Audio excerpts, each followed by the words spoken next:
Again here tonight with new reporting and our ongoing Price of Paradise coverage. Welcome here, everyone, to ABC Action News at 5:30. I'm Paul LeGrone. Tonight, we're getting to the bottom of those skyrocketing costs of property insurance and why one state senator is now warning of a total market collapse here in the Sunshine State. As we've been telling you, State Senator Jeff Brandes is calling now for a special session. And right now, the Secretary of State is in fact polling the state legislature to see if in fact there are enough votes in favor of holding that session. Investigative reporter Stassi Olmos has been following the insurance crisis, talking with homeowners, agents, and roofing companies about a possible solution. And tonight, she is taking a deeper dive into what is actually happening in our own backyards and how scammers are gaming the system.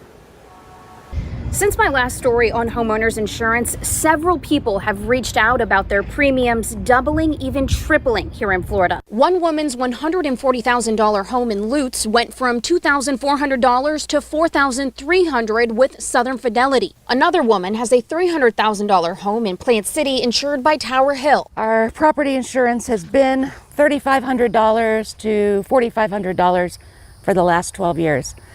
Received the new bill in the mail last week, $8,375.99. That's why she's paying $15,000 to get a new roof installed this week. I talked to Farmers Insurance and they told me that because our roof is shingled and over 10 years old, that nobody wants to insure it anymore. And the quote I got is for less than $3,000 a year once the metal roof is installed. Insurance agencies confirm with me that the current homeowners insurance market is the worst they've ever seen. Sadly, for the most part, a lot of the private carriers are trying to get off risks. I don't know how we went from $400 to a whole new roof. I don't know that. When Valrico homeowner John Hansen received a notice from his insurance company regarding the age on his roof, he had a roofer come out for an estimate. He says the roofer found broken shingles in the back from a windstorm. They advised me to put in a claim with my insurance company to get that part of the roof replaced. The insurance company originally rejected it, saying that they would fix just the broken shingles. That would have been a $400 payout, but because his deductible was $2,500, he wasn't going to get anything. When I informed the roofing company of that, they asked if they could bring in a consumer advocate to help. After some back and forth, the insurance company agreed to replace the entire roof. That came out upwards of $20,000. When they said the whole roof, I thought that was maybe a little excessive, but I wasn't going to argue with them. Under state law, insurance companies don't have much of an option. If more than 25% of a roof is damaged,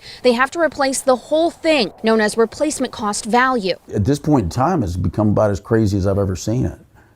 I've been involved with it now 40 years. Our company's been here 70 years. Tampa Bay legacy roofer Doug Shields says scammers are taking advantage. The attorneys get involved. The attorney's got a law that states if they recover $1 of storm damage, their attorney fees are covered. These litigation costs have put 7 Florida insurance companies in liquidation, with several others pulling out of the state. And for those remaining, their ratings are dropping rapidly. I got 7 emails this morning from our service team of new non-renewals that our clients are going to be receiving due to the age or life expectancy of the roof. Florida Strategic Insurance even started their own roofing company to try and help clients replace roofs before getting dropped. One insurance company in particular that we write a lot of business with, and speaking with the CEO, was telling us that last year he averaged 26 lawsuits a day for roofs.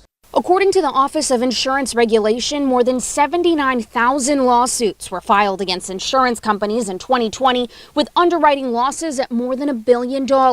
Another study commissioned by the Senate Banking and Insurance Committee found that in 2019, 71% of money awarded went to roofer attorney fees, and 25 attorneys filed 33% of the lawsuits. It's very difficult to compete with those guys. For example, Shield says he quoted a customer for a $14,700 roof with no storm damage, but another roofer claimed storm damage in court and got $32,000 from the insurance company. And that's just not fair. Shield says their reputation keeps them busy, but it's also gotten him recruited by one of these contractors. He said, "You don't know how much you would make with your reputation. People would trust me so much more because of Shield's Roofing." And I said, "Yeah," but I said, Then I'm caught up in the game fraud. And I said fraud like 4 or 5 times in the thing, and he kind of laughed and he goes, I look at it like an opportunity. Governor Ron DeSantis signed Senate Bill 76 to stop contractors from soliciting to repair roofs through insurance, but it's still happening. The Florida Department of Business and Professional Regulation tells me the law hasn't been enforced because of 2 current lawsuits, one based on freedom of speech. Insurance companies are not writing business for the most part anymore in Pinellas and Hillsborough County. As an agency, I would say we're writing roughly 80 to 90% of our new business with Citizens. Citizens Property Insurance is the state-subsidized last resort carrier, now approaching 1 million policies. When we speak with the representatives at Citizens, they don't want us to write business at Citizens. And we flat out tell them we don't want to write business at Citizens, but we're forced to. It really makes me mad because I pay my bills, I pay my taxes, and yet we're the ones who are penalized. But the scammers, they just get away with it. Now, homeowners and property insurance companies are waiting, hoping that the legislature will meet for a special session to change that replacement cost value to actual cost value. In Tampa, I'm in-depth reporter Stassi Olmos, taking action for you.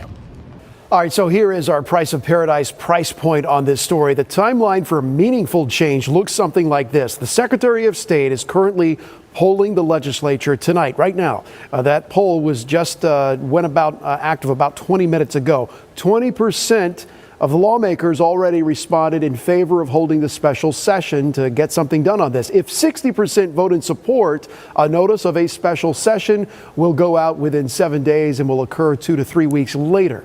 For more information on what is happening with the insurance crisis in Florida, visit abcactionnews.com. Click on this story under the Price of Paradise tab.